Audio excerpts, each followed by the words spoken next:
안녕하십니까. 웅토링 비즈니스 한국어 회사에서 필요한 한국어 스킬 회의하기 편을 강의하고 있는 진희입니다. 자, 지난 시간에는 회의 전에 어떤 준비를 해야 되는지, 또 회의가 시작하기 전에 먼저 모인 사람들끼리 어떤 주제로 담소를 나누는 것이 좋은지에 대해서 한번 살펴봤는데요.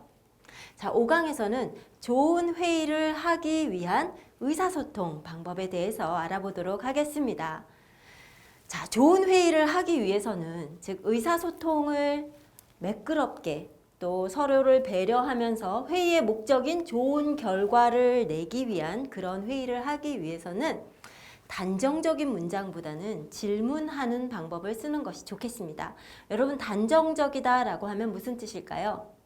말하는 사람이 이미 어떤 문제에 대해서 판단을 하고 그것에 대해서 이미 결론을 내린 상태에서 딱 잘라서 말하는 것을 단정적이라고 합니다. 그래서 단정적인 문장을 써서 대화를 하면 듣는 사람 입장에서는 이미 결정을 다 했는데 내 의견이 무슨 소용이 있어 라고 생각을 하게 되죠.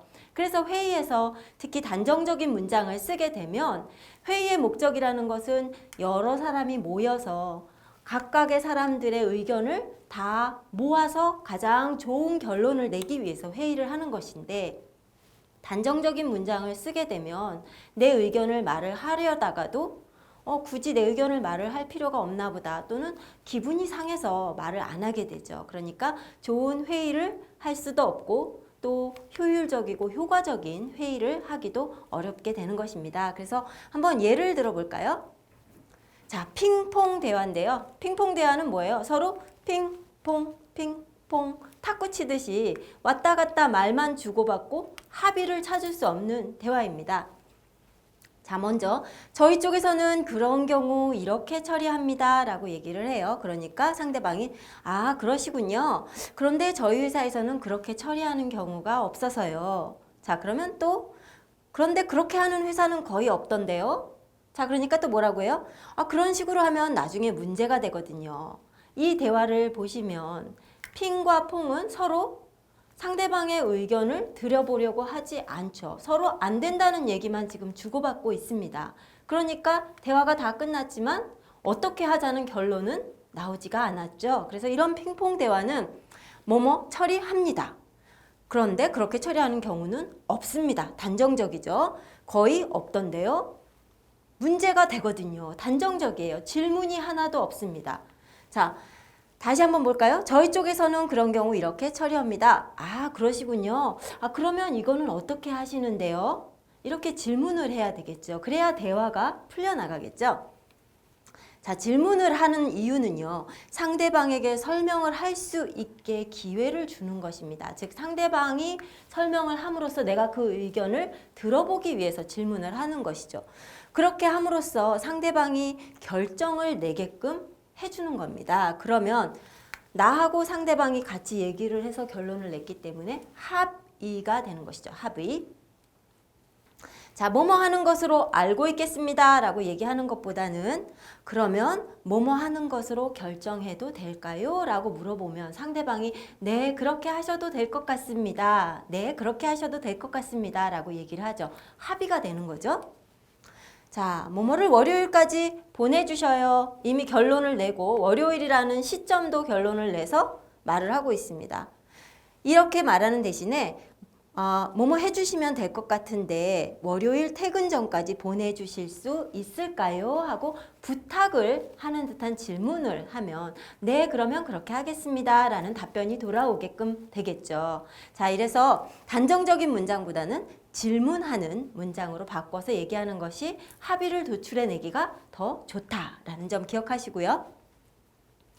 자, 회의를 하는 목적은 다 같이 의견을 내고 결론을 내기 위해서 회의를 한다고 했습니다. 그런데 어떻게 하면 회의를 살리는 말투를 쓸 수도 있고요. 또 회의를 죽이는 말투가 될 수도 있습니다.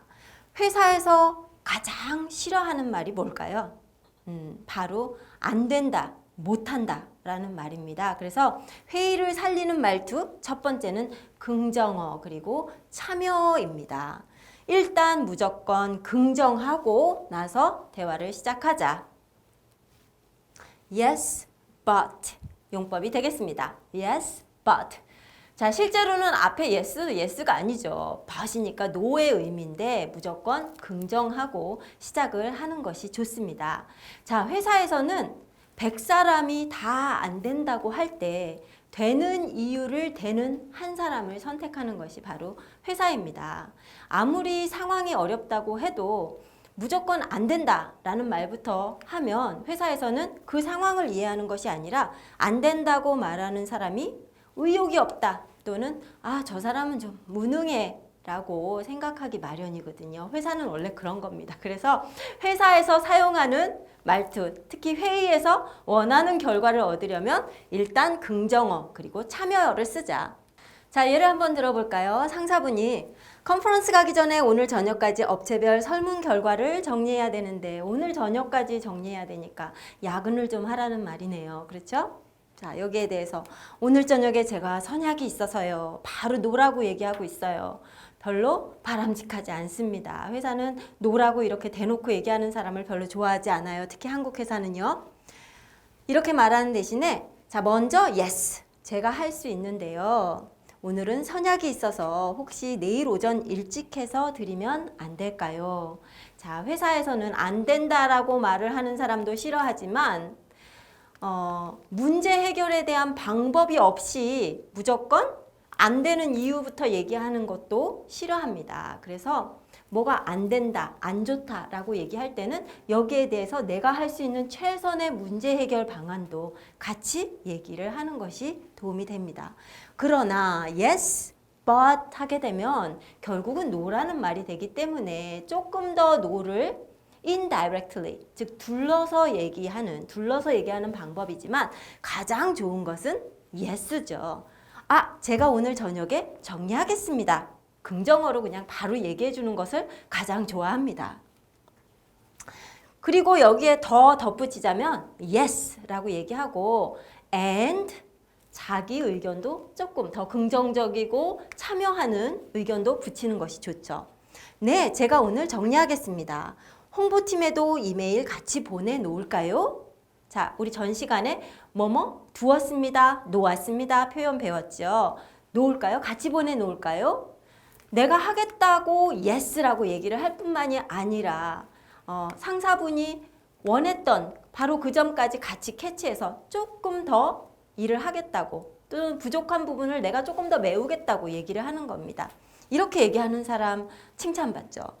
자, 그래서 회사에서의 인재는 시키는 일 외에 필요한 일을 조금 더 너무 많이 하면 튀어요. 그래서 한국 회사에서는 튀면 자릅니다. 그래서 너무 튀는 것도 좋지 않고 조금 더 하는 사람이 바로 인재다라고 기억해 주시면 될 것 같습니다. 자, 그래서 회의를 살리는 첫 번째 말투 긍정어와 참여어가 있고요.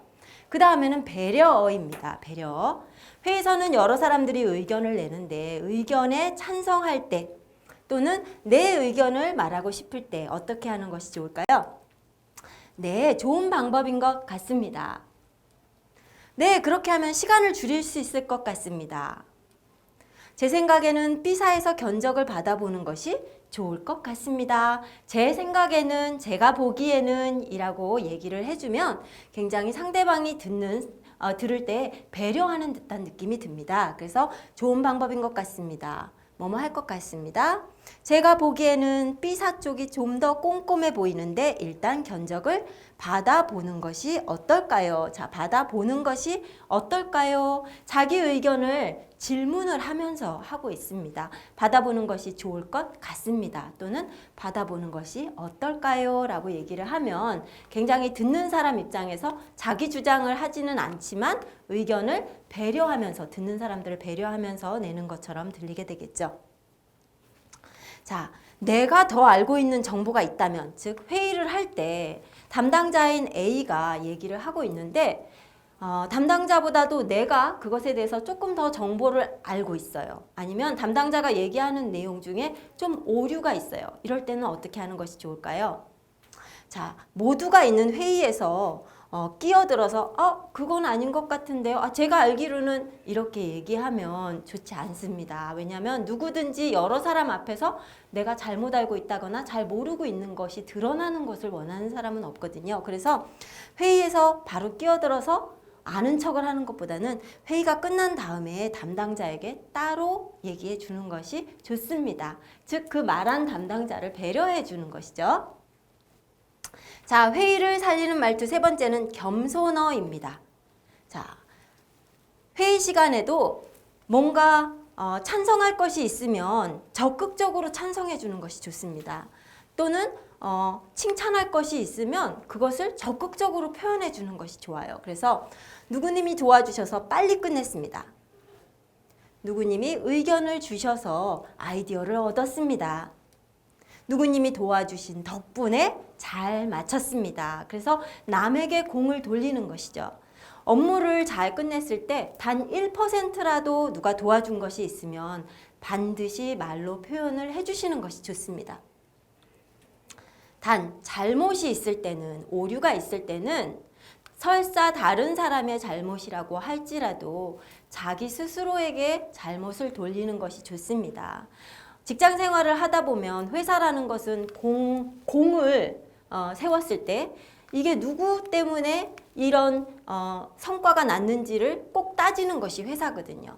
그러면 회사 조직원들은 그것이 나 때문이라고 얘기를 하고 싶은 것이 자연스러운 것인데요. 설사 공은 남에게 돌리고 잘못은 내가 잘못이라고 얘기를 해도 결국에는 모두가 누구 덕분에 그렇게 됐는지를 알게 됩니다. 그래서 잘못이 있을 때는 스스로에게 잘못을 돌리는 것이 좋습니다. 그래서 특히 사소한 일일수록 감사와 사과는 빨리, 잘못도 빨리 인정을 하는 것이 좋겠죠. 그래서 제가 한 번 더 체크해야 했는데 제 잘못입니다. 김 대리가 안 해줘서 그랬어요. 이렇게 얘기하면 안 된다는 거죠. 제가 미처 생각을 못했습니다. 다음에는 이런 일이 없도록 주의하겠습니다. 다음에는 이런 일이 없도록 하겠습니다. 이렇게 잘못된 것에 대해서는 빨리 사과를 하고 다음부터 그러지 않겠다라고 인정을 하는 것이 빨리 문제를 해결할 수 있는 방법입니다. 자, 이번 5강에서는 좋은 회의를 할 수 있는 방법, 회의를 좀 더 효과적으로 의사소통을 하면서 진행을 할 수 있는 방법에 대해서 살펴봤습니다. 그래서 회의를 살릴 수 있는 말투, 참여, 배려, 겸손어, 그리고 단정적인 문장으로 말을 하는 것보다는 질문을 하면서 내 의견을 단도직입적으로가 아니라 간접적으로 표현하는 것이 의사소통의 좋은 방법이다라는 점을 기억을 하시면 되겠습니다. 그러면 저는 다음 강에서 뵙겠습니다. 감사합니다.